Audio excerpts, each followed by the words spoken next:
Welcome to Peoples and Things, a podcast about human life with technology.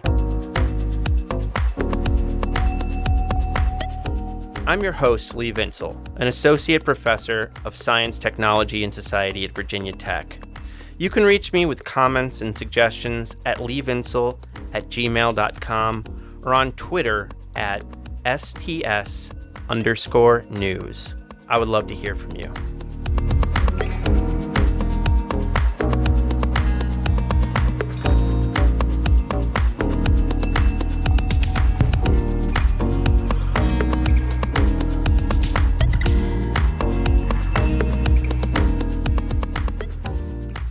One of my favorite tools, but maybe really toys to use in the whole world, is Google Ngram, a freely available software tool that you can find easily by Googling Google Ngram, which is spelled Ngram.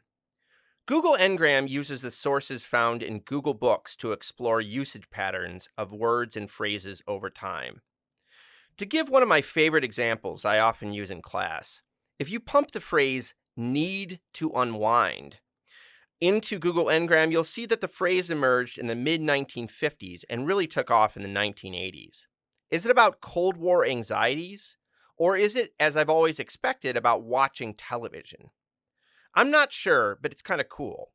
Or to give an even simpler example, if you examine the phrase peanut butter and jelly, you'll see that it basically didn't exist before World War II and rose slowly before rising more swiftly in the 1990s. Google Ngram can be a lot of fun. But we can also use the tool for more serious things.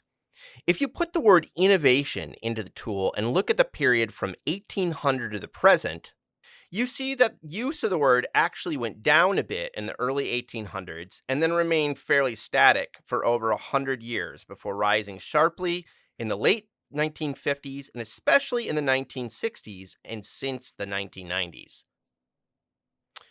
For a long time, Ngram only went up to 2008, and we were left wondering, did use of the word innovation continue to rise, plateau, or decline between 2008 and now? Well, last year, Google expanded the tool so that you can now see up till 2019. And what we see is use of the word just goes up and up and up. We're talking about innovation more and more. What is that all about? Well, as Andy Russell and I examined in our book, The Innovation Delusion, and the late Benoit Godin, my Virginia Tech colleague, Matt Wisnowski, and others have also looked at, innovation is a multifaceted ideology. But above all, it's about chasing economic and business growth. And that's what we see when we look at books, articles, reports, and other things from the 1960s, 1970s to the present. What we see is all kinds of people asking, how can we get more innovation to get more growth? But innovation is a global ideology, and we need to know much more about what the word means in countries outside the North Atlantic. One of the great studies that fits this bill is Lilly Irani's Chasing Innovation, Making Entrepreneurial Citizens in Modern India. In this far-reaching interview, Irani and I discuss how the ideology of innovation works in India and what powerful people there have used the idea to do. We also talk about Irani's activist efforts in the Bay Area, including organizing against digital technology firms, and her hopes for the future. Just to highlight one idea of Lilly's that I really love, she talks about innovation's others, the people who will never be innovators and get left out of its vision of society. Some of these folks are the people Andy Russell and I call the maintainers, the people who keep our society going, but it goes well beyond that. And so as we wrestle with the work that the concept of innovation is doing all around the world, we must ask who it leaves behind. I hope you enjoy this interview. Get excited.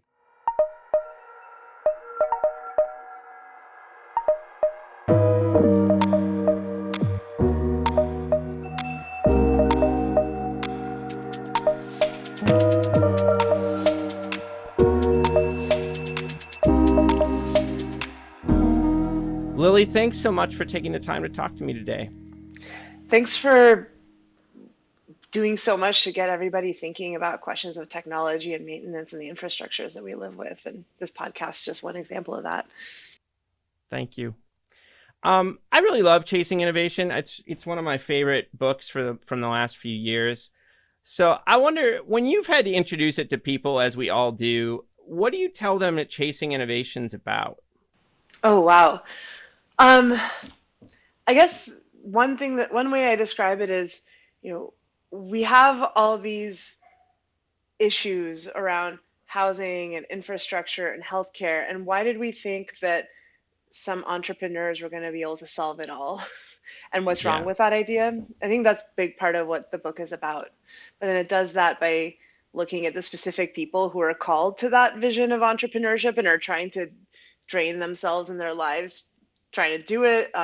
Looks at the kind of relationships they end up developing with other people that are the workers that they need to actually take these projects off the ground, and the ways that that kind of work that's necessary ends up being made invisible or devalued in favor Mm-hmm. of the work of innovators.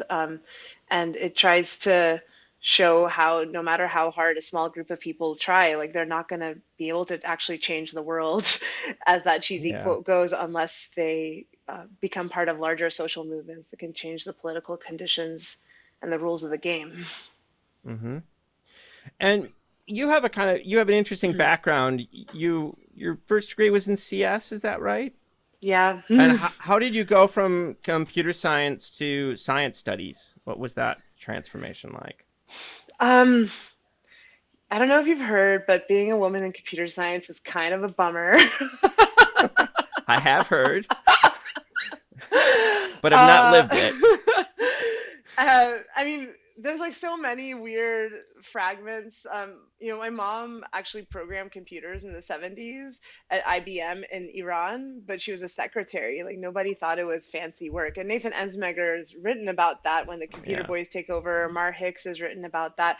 But I kind of grew up like living the contradiction of mom was a programmer and now nobody thought she was that cool, and now everyone is obsessed with me in the 90s and 2000s about whether I become a programmer, and I got to do it for feminism Mm, and the nation. So I think that was one issue, but then this question of, if technologies are just built by people who share really specific and privileged life experiences, like what does that do to the rest of the people who experience that tech infrastructure? Was another question that I had, and is what uh-huh. first drew me to design as a way of Huh. trying to make the technology address the needs of more people. But then I think through the process of writing Chasing Innovation and doing that, studying actual designers in the world, and I mean, I'd actually worked as a designer before too. Like it took me like about a decade to realize why design is never going to be enough to make technology serve everybody democratically, that it's going to serve Yeah. enough people to kind of get the contract for the city or to get us to buy it and put it in our pockets. But Yeah. designers don't have political power. So science studies was a place where I could go on that journey and find other people who've been trying to think about related questions and learn what I needed to learn. Yeah. My God, I want to have a whole conversation with you about the way people talk about design and politics today, and see like design itself as a road to like a better future. Yeah, I don't know. There's like so much to say there. But I'm down. um Say when. um so how did you specifically make the transition? I mean, how'd you get into science studies? How'd you find it? I guess I found it when I was doing an undergrad thesis trying to understand where women were falling out of the CS courses where I did my undergrad, and I was interviewing a bunch of women. And then I had a friend, Casey Alt, who was a history of science PhD student, and he said, "Hey, have you read Donna Haraway's The Cyborg Manifesto?" Whoa. And that was impossible. Like I tried reading it, I'm like, I do not understand this at all. Zero.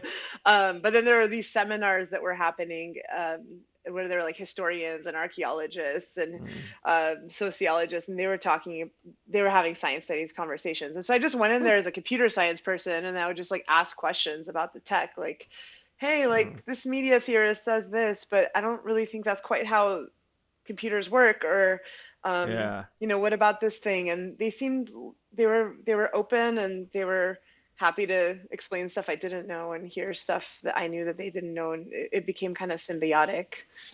That's awesome.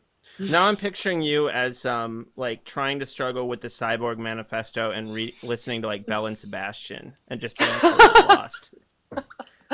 Those things do kind of go together in the same like rough time period of like, yeah, 2003. So, uh, yeah, like I think I read the Cyborg Manifesto like 10 times over 10 years. And I think the best shot I had at understanding it was I worked with Kavita Phillips, the historian who was at UC Irvine. She's at UBC Hmm. now.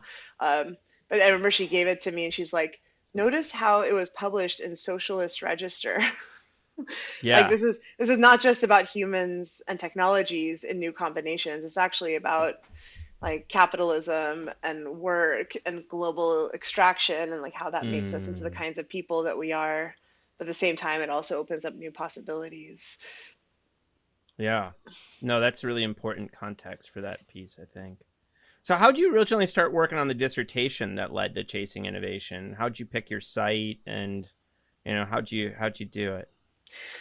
So I had been working at Google in the mid 2000s when it was expanding from a startup to the seedlings of the megacorp that we see today, and they were trying to hire people in India and China uh, to for all kinds of reasons. But one of the things they were doing was hiring designers, and I got really interested in some of the things that I was hearing coworkers say when they were interviewing designers from these other places, like one really prominent Silicon Valley designer, he just got off an interview with an Indian designer, and he was like, how can these people design when they don't even know what the universal principles of good design are? And I was like, what is the universal principle of good design? And he's like, Vignelli grids. It's like Vignelli is like a typographer. It was like if Hmm.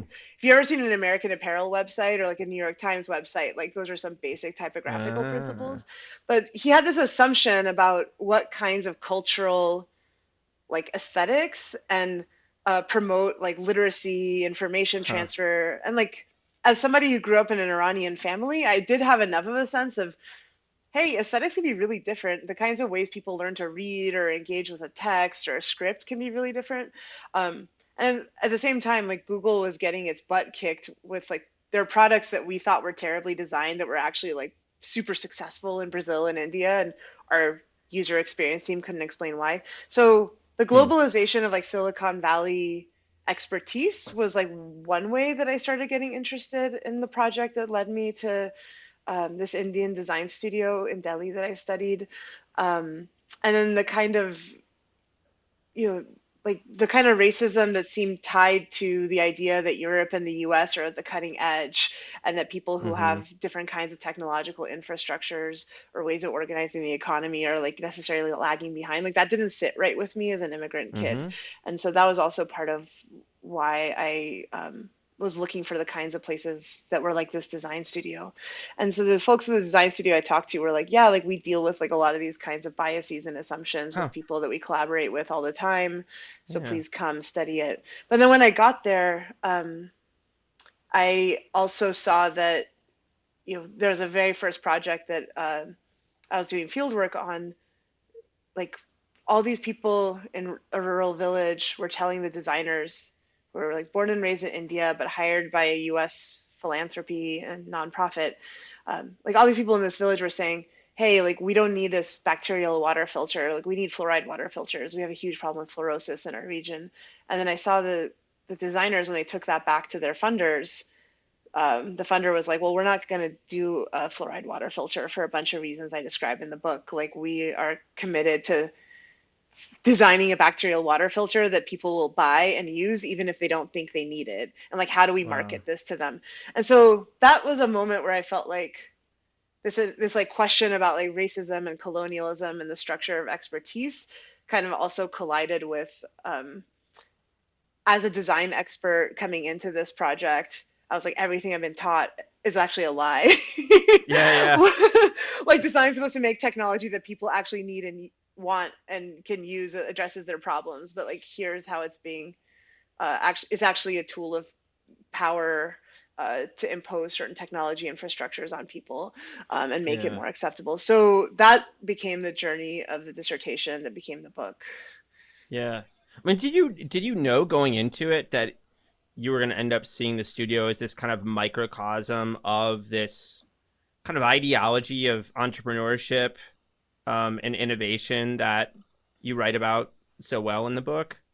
So like when I first started the project, I was interested in how designers who are at what Carol Upadhyay, who's an anthropologist, calls an outpost of the global economy, were dealing with trying to integrate themselves into these transnational technology design and deployment processes.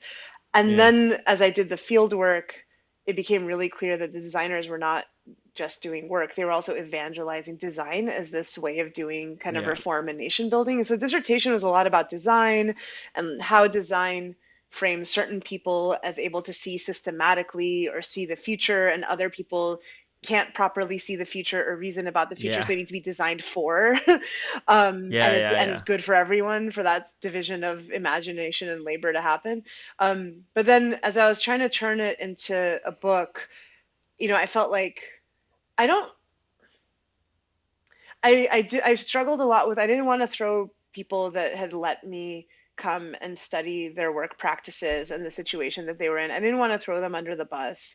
And in a way, I felt like design was actually just the nice person's version of this larger entrepreneurial and innovation ideology. Like we had people like Yeah. Peter Yeah. Thiel Yeah. or Steve Jobs who were, claiming that, they're going to create all this beauty in the world through mass kind of financing to gain monopoly and like factory conditions that are not particularly accountable to providing good work conditions for Yeah. everyone Yeah. involved. So uh, the turn to focusing on entrepreneurship and innovation, it seemed like the thing that was more needed for the public conversation that we were having globally, and that the designers could become a really helpful example of, hey, even when you have the best of intentions and you're trying to channel it through designing and including people's voices, here's how even that version of it, you're going to hit contradictions.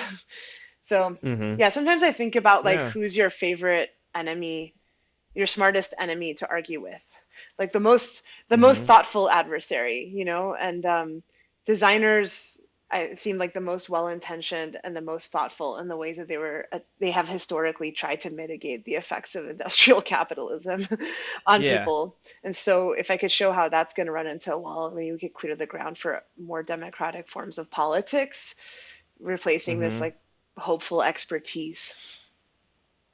Yeah. Right on.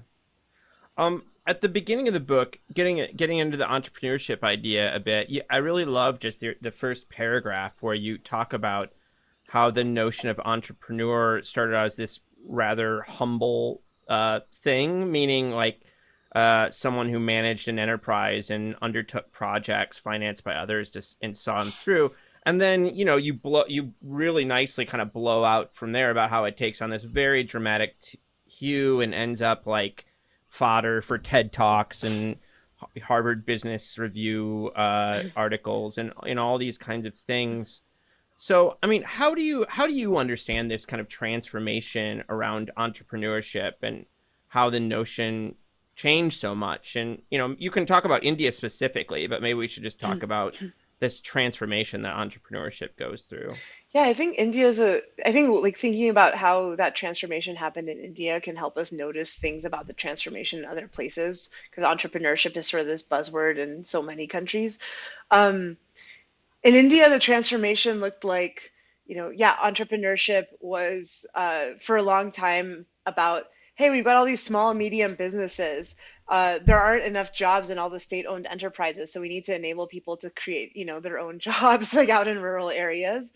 Uh, but when entrepreneurship really took off was when India's the Indian government kind of stepped away from its commitment to redistribution and to state-run industries and to import substitution, and started selling off those state businesses and liberalizing and privatizing the economy. They had Yeah. already started to do things like reduce labor rights in order to give business people more flexibility in how they run their operations in the 80s. And by the so on when and it was interesting because these economic reforms were not something that was widely accepted by the big domestic industrial titans, but it was Huh. required because India needed loans from the World Bank, and this kind of liberalization became condition of getting those loans. But the industrial titans, they didn't want to compete with businesses elsewhere. So the Indian government, Lata Varadarajan has written about this, would say, hey, you industrial titans, you've had 50 years to build your businesses. Like, now look at what Indian entrepreneurs are accomplishing in places like Silicon Valley. Like, you don't need us to kind of scaffold you anymore. Like, you can compete globally. But also, as the Indian government liberalized and privatized, it started to rely more on public-private partnerships to like build roads or to create infrastructures like hospitals, or relying on nonprofits to do things like run schools. And so their entrepreneurship became a kind of way of telling a triumphant story about the state backing away from what had been its obligations Yeah. previously, and saying, oh, look, this is not about us withdrawing. This is about showing what Indians can really do by creating all these enterprises. The thing that I found really concerning, that came out really clearly in studying India, was that entrepreneurs were being given the kind of work that might have been done by the state and gone through some kinds of like regulatory or oversight processes, however slow that is. Yeah. So entrepreneurship is not just about starting your own business and investing in yourself the way we tend to talk about it when we think about places like the US or Europe. It's actually it's actually charging some people to be in charge of other people, whether they're the Yeah. workers, whether they're like the people who rely on the services, and allowing them to kind of design those collective infrastructures that undergird public life. And that transfer of power is something that I think is wrong, and we need to be moving in the other direction.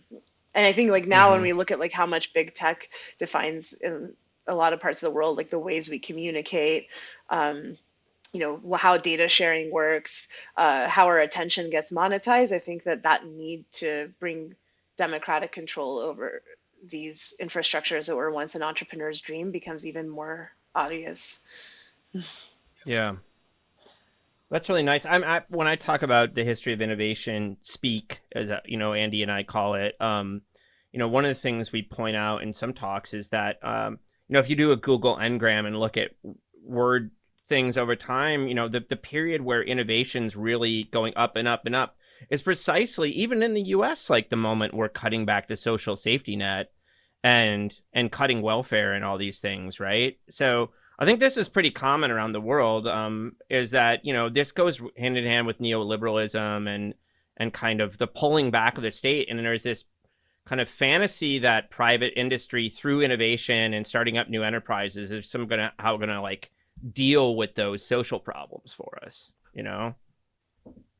Absolutely, it becomes a kind of morality. Yeah. I mean, one to with regards to your points about innovation coming up, or entrepreneurship coming up with the decline of social services in the U.S., a connection between the U.S. and India here is in the career of Bill Drayton, who's the founder of an organization called Ashoka that for decades has gone around the world giving awards to change makers, who are people that they see as bringing about some positive change that they can then scale up across a lot of people.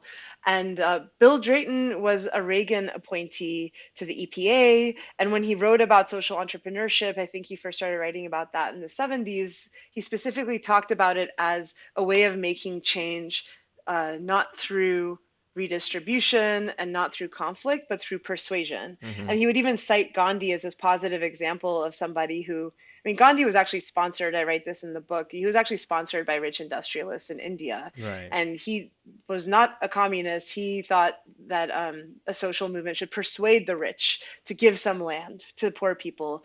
And I think the history of India shows that the poor people, when the rich give some land, they don't give the good land Right. to the poor people, the really productive land.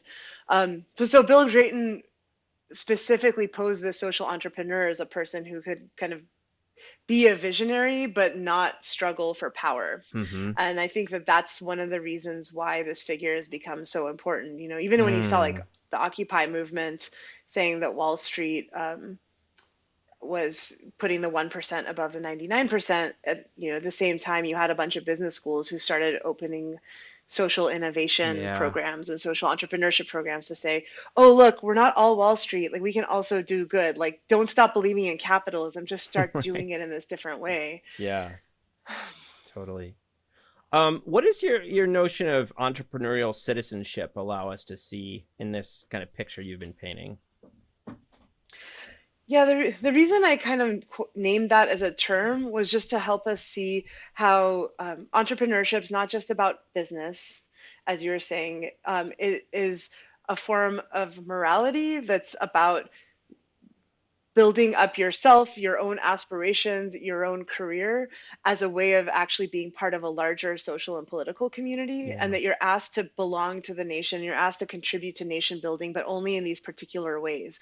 So in my book, like one of the things that became really clear was that the rhetoric of becoming an innovator as an entrepreneur was associated with with India signing on to the World Trade Organization TRIPS intellectual property agreements, Mm, where reverse engineering a life-saving drug so you can produce it cheaply became something that was became a patent violation, and so inventing new stuff all the time yeah. that investors could invest in that could make money became the morally superior way to build up the nation's economy. Mm, Um, it also becomes a it also becomes moral in the sense that, and the entrepreneur can claim that, we hear it all the time, like, oh well, I create jobs, what do you do? right. Do the jobs, I guess. Yeah. But like, Yeah. everyone who's not an entrepreneur is framed like, Yeah. oh, you're such a slacker because all you're doing is working for these enterprises. um, Right. and so my hope was that by naming it, it would make it easier for people to see how this is a process that's maybe happening in other places as well. Yeah. I believe in this kind of middle range theory idea from sociology, where I'm not trying to make something that's generalizable everywhere, but I'm Yeah. rather trying to make a concept that helps us notice something that's happening faster and more accurately than we could before, because that concept exists. But it might, there might be variations to it, how it plays out in different places. I think you do a great job of that. What I really like how you put your story in the history of economic development. I mean, it's in some ways this this has come out already in the way you talked about the way government was pulling back, but you do put it in the story of the role of the state in developing places, especially like poorer countries like India, where there's this whole like long, very Western dominated notion of development, right, and what that's supposed to look like. And innovation becomes a complement or even like a substitute for it, right? Entrepreneurship does. Are there other places you see that kind of playing out that you haven't talked about so far, where entrepreneurship is the new development, I guess? Mm, entre- you know, to be honest, like what something I see is a kind of reversal of it. Like if I think about San Diego, and with a lot of the movements around like Black Lives Matter, Mm, and police brutality, I think when people have conversations about racial inequity and intergenerational um, wealth transfer that benefits whites, and systems like redlining or economic exclusion that have reduced economic stability in Black communities. Like I think that in a way it's kind of it's keeping the focus on the kinds of violences that mm. create the inequality. I Do you see innovation as being, like, I think in San Diego, like there's one community that I think is the, like, our former mayor and his economic development people that really did pitch innovation and building up entrepreneurship as Yeah. a mode of economic development in the cities. And they installed a whole surveillance system to produce data so entrepreneurs could build apps on it. But on the other hand, I think people are, there's another group of people who are kind of tired of hearing that Yeah. innovation hype Yeah. and are developing movements to counter it. And so that gives me hope. But Hmm. um, I think, yeah, I don't know, like, No, what to I say. love that. I Yeah. could, okay. Yeah. I mean, But I think there I is think oh there's yeah, sorry. a with the whole techlash thing, people might just be getting sick of this crap to some degree. Yeah, like in India, one thing that's been happening is like a lot of the startups, when I was talking to my friends, have started to see that there's a few companies in India that are dominating people's attention or able Yeah. to produce applications that have a lot of use. And some of those big companies actually have privileged relationships with the government. And so I think that this idea that if you're an innovator, that you have a chance of making something that people will use, Right. but people are losing that kind of optimism, Yeah. because they're seeing what has been true for a long time, which is, governments can pick winners, and governments, sorry, I don't know if it should I re-record No, that no, no. governments You're can fine. pick winners. Yeah. Governments can't Okay. pick winners. I Um, just re-recorded it in case a ringing was happening. um, But I think one of the things that happens is that people don't know like what to do instead. yeah, exactly. You know, based on my own biography, working in big tech, and then thinking design was going to be a better way to do it if you could just make it more equitable, and then losing then realizing that like the political system's really going to structure, you know, what kinds of designs are viable, or the economic players are going to structure what kinds of designs are viable. I started to feel like um, my immersion in design and tech was a kind of a political de-skilling, Uh-huh. where all I knew how to what I knew how to do was like show up at protests people told me to show up at, or maybe write letters to my congress people, but I didn't know anything about how to, Yeah. or maybe I could sign a union card, but I didn't know how to organize, in my own neighborhoods or in my own workplaces, and to identify problems that we were going to work on collectively, and to try to make new things viable rather than what designers do over and over, which is to design within the framework of what has already been designated as viable and Yeah. not question it. Um, so I think that that's why I take a lot of hope in things like tech work or social movements. Because I Yeah. think there's like a lot of, and other social movements, I think there's a lot of people learning how to organize anew. And that's going to be a precondition for actually going beyond saying innovation is not going to get us where we want to go, Hmm. but how do we imagine and then seize the power to do something different? Yeah, I mean, I'm glad you went there because I was going to ask you about this stuff. So, like when you think about the story you tell in Chasing Innovation and what you see around you in California, I mean, what alternatives do give you hope? Because I think these cliches of innovation and entrepreneurship have so grabbed our mind, and there's people like Elon Musk, for instance, or like so celebrated in our culture as like how we're going to solve climate change and stuff. So I don't know what gives you hope in terms of alternatives. Um, I think people, so in San Diego, when COVID hit, a group of really experienced community organizers helped get a mutual aid started that's still running a year and a half later, that distributes food to people, kind of no questions asked about whether they're, looking for a job or on drugs, or Yeah. so something like this, the fact that like a bunch of people can achieve and sustain that kind of social infrastructure. And then also, you know, it is innovative in that they're trying to create something that hasn't um, existed in our community at Hmm. that scale for a long time. Um, like that gives me hope, both because of it serves as an existence proof that another world is possible, and it also helps a bunch of people who are involved develop new skills in working towards that world.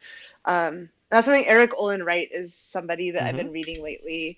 Um, and in this very short book, one of the arguments he makes is that if we maybe we can displace capitalism by building these concrete experiments in how to organize things outside of capital, not outside of capitalist logics, but according to nonprofit, how to organize things according to logics that are not based on profit accumulation or Right. the rules capitalism sets up, and then trying to like then use that as a place to get people invested, and then changing the rules of the game to make it easier to have niches of Yeah. how we do housing or food or whatever like that. I think that's the real innovation Hmm. that we're going to need. And actually, when I was looking at doing my book research, in the 1800s and like early 1900s, innovation was used for, you know ideas that, ideas like in music or religion, or Yeah. things that were different. Like there was nothing like an innovator.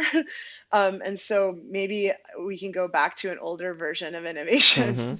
where it's about shifting our understandings of ways of doing things without being obsessed with whether you invented it or not, or whether someone else invented it and they're cooler because of that. Yeah. There's some. I imagine these groups you're working with in San Diego or affiliated with, at least. I bet they use new tools, right? They use what do they use? Di- Facebook or what do they use? Discord. Discord, right on. Okay, so Yeah. right, actual Discord, technological some change. Instagram. Yeah, Yeah. Yeah. There's a, but I think like one of the questions it raises is, like activists have been, activists working on issues like what's happening in Palestine right now have yeah, talked about how Zoom can deplatform talks that they're trying to organize, or Facebook had policies that would kind of particularly filter stuff by Black activists or Palestinian activists, but then leave stuff by white kind of supremacist activists yeah, up. So I think even though these movements are using tools, I think that the use of the tools raises the question of why don't we have, like, what would it take to have the resources to actually maintain and sustain tools that are not subject to monetization or subject to the government putting pressure to like take certain kinds of content down in different places. Like right now, I don't think we have a system like that in place, and yeah, that's one niche that I would love to see people who think about technology figure out together. yeah, yeah. I mean, so I've been reading Juliet Shore's After the Gig, and I have some skepticism about a lot of parts of it, but I do, identify with her talk about kind of using digital tools that are, not owned by these mega corporations to be able to do these kinds of sharing activities. You see around tool Hmm. libraries and so many other things. And I think you see similar efforts around COVID, as you've said, right? I mean, mutual aid stuff. But Hmm. as you're saying, these people are using Discord. They're not using their own tools. Yeah, I think with like open, someone could say like, well, what about open source tools? But open source tools, it takes a lot of labor to maintain those. And Stuart Geiger and Dorothy Howard, who are two people at UCSD Communication, like they've been doing a study on burnout among open source Yeah. developers. And one of the things that we see is a lot of open source tools are actually, the labor is subsidized by companies who need those tools, Yeah. and then foundations are interested in funding that stuff because they care about scientific knowledge production, like Right. genomics or something like that. So, like, what about tools that are just specifically for communities doing stuff that's not super cutting edge, but is actually really important to reducing kind of vulnerability in terms of food or housing? Like, I don't think we have a structure of philanthropy or like public funding availability. Like why don't our libraries have like public cloud that we can just go and say, can you give me my terabyte? And like why isn't there a coder in Yeah. residence there who can help me find some open source libraries and maybe help my community group customize it, and or fork something and then contribute it back. You know, there's there's so much there's so much of our tech policy in the US that was about creating a nation of tech innovators and consumers Yeah. by like channeling certain people into like venture capital funded like corporate tech, and then everyone else needs to have digital internet access because one, they can then use Facebook and become a customer for these companies, or Mm-hmm. two, as Dan Green's written about recently, it was also about saying, well, if you have access to the internet, you can learn to be a coder, or you can learn to be a computer user who can get a better paying job. And so he talks about how the promise of access to the internet is a way of the government in the United States not to, creating a structure where they can like create hope, but then also blame Yeah. people for their own failures to find a job amidst deindustrialization. Yeah. So we got to rethink all of that I remember reading, and fight for it. I think it was George Packer wrote a piece on the Clintons during the Clinton Trump race. And it was, he had this quote from Bill Clinton saying the internet was the technology that was going to solve poverty more than any other technology in human history. Right? I mean, this is like, he was president when he said that. So it's Yeah, quite amazing how we've. I remember seeing. I'm sorry, No. I interrupted you. Yeah. I remember seeing something about how Bill Clinton went when he was running for president, he went to Silicon Valley and he went to some kind of like industry consortium group and basically said like, what do you need to do what you're doing? Like you are all the future. And like one of those things was like making, they didn't want labor laws that would make it easy to unionize Mm-hmm. like in their manufacturing facilities and software shops. So Hmm. it's not just about technology. It's, I mean, that's something that came up in my book too. It's not just about innovation. It's also about reducing the power of labor, because a Yeah. lot of times innovation is posed as threatening the visionary progress of like the designer, the CEO, who's like, people don't know what they want, but when we give it to them, they will Yeah. appreciate it. That was called the Steve Jobs approach. But like workers and unions are considered to just get in the way of Mm-hmm. rapidly implementing those visions. Yeah. We're all Luddites and laggards, I guess, right? Just holding the Yeah, system back. I it's want like to, move fast and break things, right? yeah. But we're saying, can you stop breaking things so fast, actually? Can we like stop and think about it? Like that's one takeaway from my book, for sure. Yeah, and then Facebook tacked to the lamer motto of like move fast and build infrastructure or something like that. So even Oh, have you that's a heard? rebrand. Yeah. I've not heard that, but like sounds like someone in marketing is listening because yeah, like move fast and break things is totally hoodie baby boy material. Yeah. And move fast and build infrastructures Yeah. that are unilaterally owned and governed. That's great. Are there other things that give you hope? I think one other thing that gives me hope that wasn't happening when I was working in big tech in the mid 2000s is all these tech worker movements of people in companies like Google or even Salesforce, lots of different companies saying, we're the ones who are laboring to create this technology, and we don't want this technology to be used for deportations and separating families, or we don't want to make AI for Pentagon drones that are going to bomb the Middle East.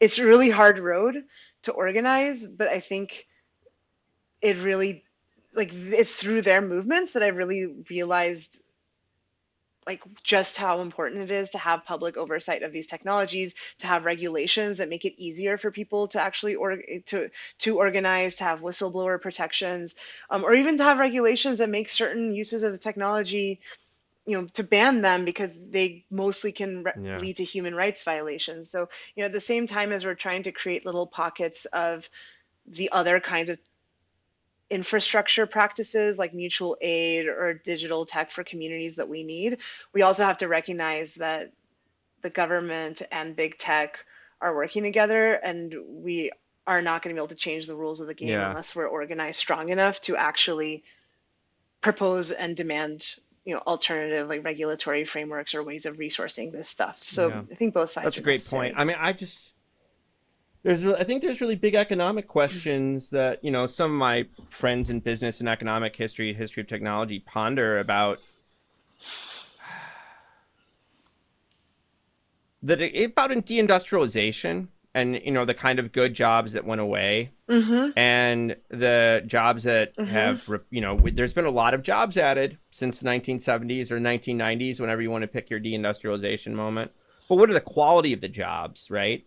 And then there's a kind of economic question about, well, Mm-hmm. is the terrible quality of the job really about the decline of the labor movement? Is it really about unions at some level that, we don't just have better organization? So I think it's really, really essential that we work in this way that you're describing. Yeah, and I think also maybe recognizing that the labor movement can be about more than, wages and benefits, but it can also be about like alienation, like not wanting the things you make to be used a certain way, or it can be about things that, like workplace Yeah. safety or like job skilling issues, like the actual Yeah. production process on the ground.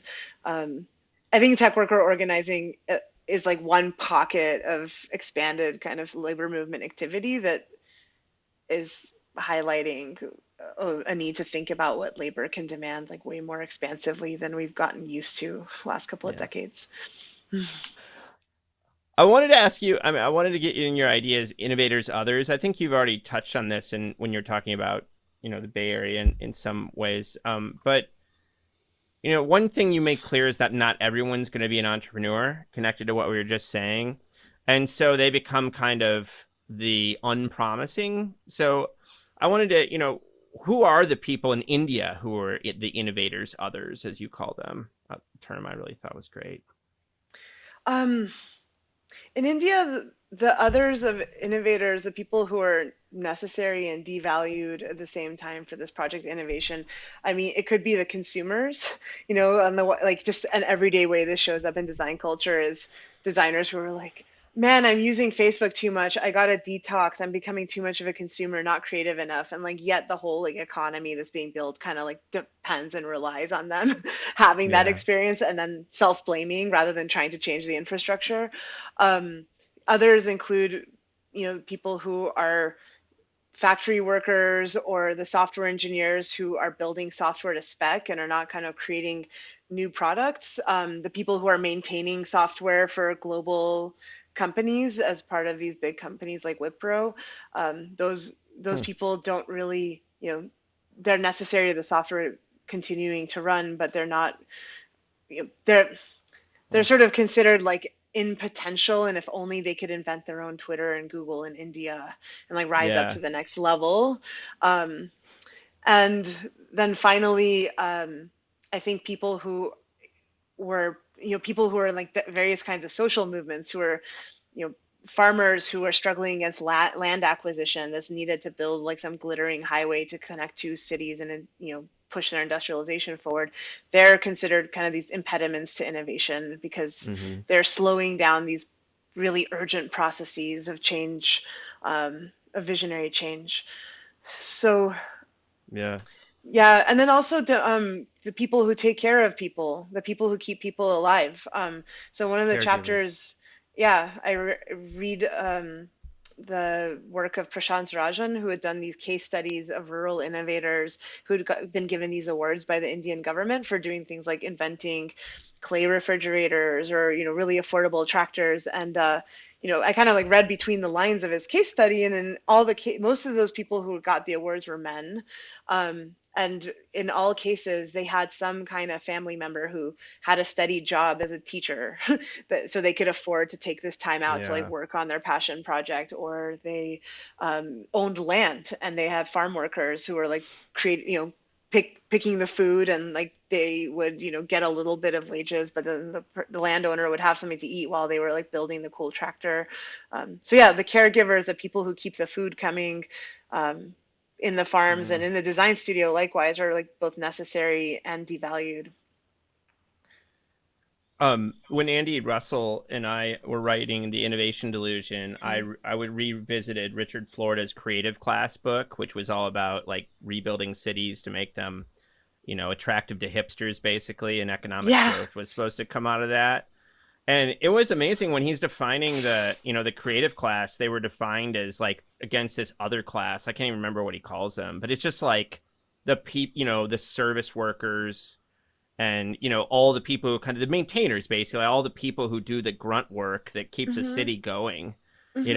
And his line is something I can't remember exactly, but it's paraphrased. It's just say like, and their future is not very promising, frankly. It was just like Yeah. rebuild your city for these like creative class people, and here's all the innovators, others, and they're just going to Yeah. be kind of like, they better hope the innovators work out so they have jobs, I guess. Yeah. Like I remember he also would call, certain kinds of like hairstylists or chefs, they would count as creative class. And it marked a moment when, because there was this big move to kind of intellectual property enshrining, kind of like this move to like this kind of World Trade Organization TRIPS agreement basically said that, new products are, you can patent. And sorry, I need to start this over. I kind of it's gonna end with like, why is like one person making ramen cool, but not other people? I swear to God. Um, so like Richard, so there's this moment where, in creative class where he counts patents per capita, right, as one of his Uh-huh. measures of like how well a city's doing. And you Yeah. can get patents for designing things. Like I, at Google, like I got a patent for designing a heat map calendar. Like, look, it's darker green on days that you search a lot, or so you could patent designs, you can patent mechanisms, you can patent like software or like hardware mechanisms, and so people who could kind of feel the pulse of culture and do something that's a creative new design, a new aesthetic, some technology that fits into culture a different way, like that stuff would be patentable. But then actually just making that thing that people need happen is Yeah. completely devalued. And so, like in the design studio, like one thing I kind of just puzzled over was why is it when the cooks make ramen for lunch at the studio, it's totally not valued as creative, but when a designer wants to make ramen and like dress it up with some nice scallions and post a picture on Instagram, like it is considered creative because it's like Yeah. part of this whole like promise of being able to make new copyrightable or new patentable stuff. And Yeah. only but you can't eat patents. Yeah. you, but I think it's something that Yeah. made it really confusing to write about this topic because there are so many attempts to say, let's fix the problems of innovation by making it include more kinds of creativity. Let's like recognize cooking as creative and let's include arts in STEM and call it STEAM. And my argument is that you can't just add stuff that you're going to value in what is fundamentally a regime that only values the new monopolizable copyright or patentable Yeah. thing, and then devalues all the labor of like maintaining it, carrying and keeping things Yeah. going. Like you're always going to create this elitist structure. So can we just get over that? Thank you. Yeah, I mean, it's even worse than that in a sense because even if you wanted to, believe in the 50s and 60s version of having these enormous, very successful corporations that are going to produce growth and jobs and profits, like the last 50 years of innovation speak have shown us that we can't do that. Our innovation policy just keeps falling on its face over and over and over again. We're not creating all this economic growth and productivity Hmm. change, and it's not working. It's not working in places like India. It's not working all over the globe, right? So it kind of fails on every marker that you'd hope for it. Yeah, in India, a big political issue became jobless growth. Yeah. Now, I remember reading a World Bank report from 2007 that was about innovation, and the intro said something like, the most productive sectors of the Indian economy are real estate and finance. And I was Yeah. like, Exactly. what? Because I guess productivity is like you put in this much input and you get this Yeah. much output as measured by financial value, but that's not stuff that creates jobs or stable infrastructure or housing for anyone. Um, yeah, Yeah. like, and James Boggs in American Revolution, he's a Chrysler worker who's also a communist, and he's writing about his observations of what's happening on the shop floor with automation. And he says, like the unions are very happily collaborating with like company management to promote these job automations that are creating huge swaths of like especially black unemployment in Detroit in the 60s. And the US Yeah. government, like this is their policy, like the Kennedy administration, I guess, was investing in promoting automation technology. So it's like innovation seems to be about sinking more and more resources into things that denigrate the necessity of human interconnections and human care, and then Yeah. screaming about why is there all this social instability happening right now? Why are people so angry at us? Why is there a techlash? But I don't think we're going to fix it by just designing better stuff for sure. I Yeah. think, Amen, man. yeah. I have I wanted to ask you on Modi and how this stuff is panned out under Modi. Have you kind of followed the entrepreneurship innovation space in the in recent years under Modi? How has it changed or not changed? Um, so one of the things I found surprising researching my book um, was how much was in common between the BJP, which is Modi's party, and the Congress in terms of innovation policy, Yeah. about like labor deregulation. Um, I think the core, like supporting intellectual property agreements. I think the Congress Party would tend to say, hey, there's some social instability. Let's have common minimum program with like food and schooling programs and employment guarantees for everyone, whereas the more Hindutva fascist version of it, with the BJP would be let's blame Muslims and let's blame migrants and like amp up kind of national security concerns on an everyday basis. But the core generators of economic inequality seem Mm, pretty much consistent. yeah. So when Modi came into office, I think for me, most of what I noticed was a kind of like he would really embody this kind of visionary authoritarian that I write about some in the book. I don't know if I say it exactly in those words, but the idea that the Steve Jobs approach, don't Yeah. ask people what they want, just do it and they'll be happy when they get it. When people woke up one morning and all of a sudden their 500,000 rupee notes no longer worked for that demonetization thing, the beneficiary of that were the fintech companies who all of a sudden got a bunch of anyone who had a smartphone trying to sign up to be able to use their money from their bank account through the phone.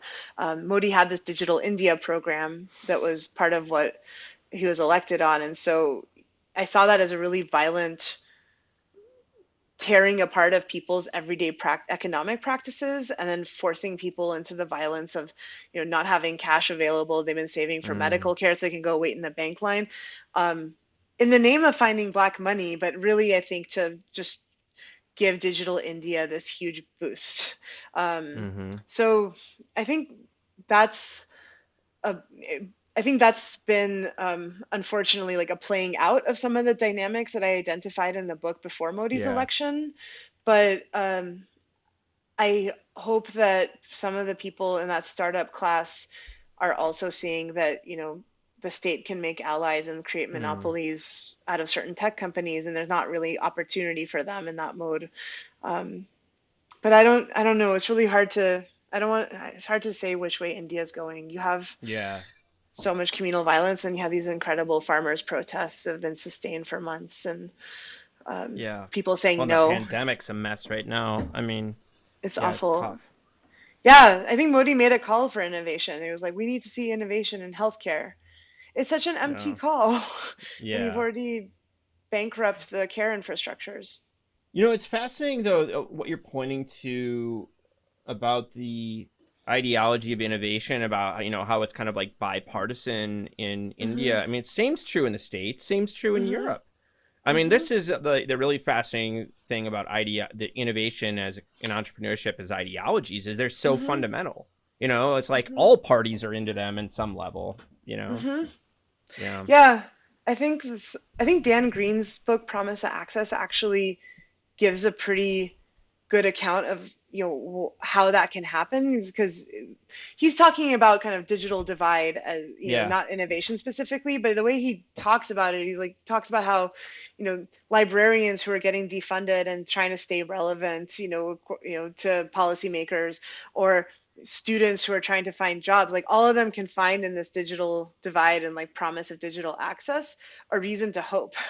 And Yeah. if you can like take people's dissatisfaction and give them something untried that they can have hope in, where you won't realize why it's not going to work, where you won't realize why it's cruel optimism, as Lauren Berlant calls it, for at least like you buy yourself 5 years to a decade of Yeah. like political cooperation.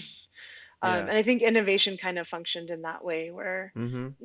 it seemed like it gave an opportunity for more creativity, more perspectives represented in the products and services that we're inventing. Yeah. But Yeah, I hope to have Dan on soon. Actually, he's one of my next people I'm trying to line up. So, awesome. can you have a new book coming out? I didn't even know about it until today when I was looking you up. Hmm. What's Redacted all about? You co-authored it. What is it? Yeah. Redacted is a book I co-wrote with an investigative journalist, Jesse Marks, and we became friends studying, or not studying exactly. We became friends trying to understand what the San Diego Smart Streetlights program was all about as an infrastructure. I was working with a coalition of 30 community groups that were worried about these surveillance technologies intensifying policing and law enforcement and criminalization of communities of color. And Jesse is an investigative reporter who had an interest in kind of civil liberties and privacy issues. And so, with like our friendship kind of developed through us like doing public records requests to try to use the government documents about this infrastructure to understand the reasoning behind the infrastructure, what kinds of decisions were made, and then basically struggling against these documents having huge redactions in them, and Mm-hmm. trying to figure out, okay, like why, like why are these things being redacted? Are there ways to read behind the boxes by putting our heads together, or developing Yeah. like relationships with communities who know different histories, who can like tell us like why this thing seemed politically charged. And so the book's actually, it's about, why do why do public records matter in an age of surveillance where there's so much data available, but the government tries to keep us from getting a bunch of data on their operations while they're getting Yeah. lots of data on us. And then it has case studies of specific redacted documents that are both kind of absurd and say something important about city politics of infrastructures and institutions like policing and surveillance. And then it has a section at the end that's like interviews with both a lawyer that helps like citizens get push back when the government tries to keep them from getting documents, and also somebody who'd been a public information officer and was on the government side of it, talking about all the different things that can influence like whether you get a document or not. So we're hoping that it's a tool for activists who want to get deeper into how the public sector is working and find their ways around that, and also like recognizing that the public sector works so much with the private sector that sometimes when we have these black boxes of like companies and their trade secrets, working through their government relationships can be a way of getting visibility into how these infrastructures of public-private partnership get laid out and structure our lives. That sounds great. I can't wait to check that out. And do you know what is next for you, scholarship wise, or you're gonna take a break on scholarship? And what are you gonna do? What's next for you? I've been doing a lot of work that is just using what I've come to learn about tech and innovation and infrastructures from just my life experience in this research, and then putting it in service of specific groups that have a stake and like need something with tech to change. So Yeah. over the last 10 years, Amazon Mechanical Turk is a gig work platform that provides the foundation of like a lot of human data processing work that's always necessary to train AI and also deal with AI's failings. And actually, the work of those workers was a big part of my thinking about what's missing from innovation, because those workers are literally hidden just to make AI look like it's more successful than it is. So Yeah. I've been helping those workers start a worker advocacy organization. And sometimes I pinch hit by doing research on why are workers getting their accounts suspended. How can we get more transparency into those algorithms that flag and suspend accounts? I've also been working with my students in collaboration with the United Taxi Workers San Diego, and we were trying to convince the city that they need to be providing some kind of municipal support for transportation workers to basically we want the city to support and make viable having app-based dispatch for taxi workers Yeah. where Silicon Valley doesn't take a huge cut. And we're trying to figure out with COVID budgets what version of that's going to be possible now and in the long term. So like working in a bottom-up way to fight for more public digital infrastructures Yeah. that can be alternatives to the Silicon Valley or big tech-led infrastructures that we have is another big thing that I'm spending a lot of my time on right now.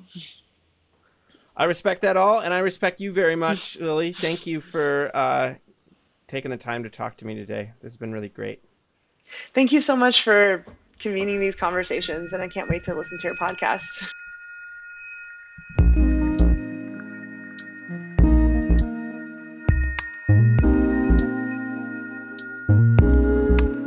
I hope you enjoyed this episode of our podcast. Peoples and things, like most things in this world, depends on the work of many people.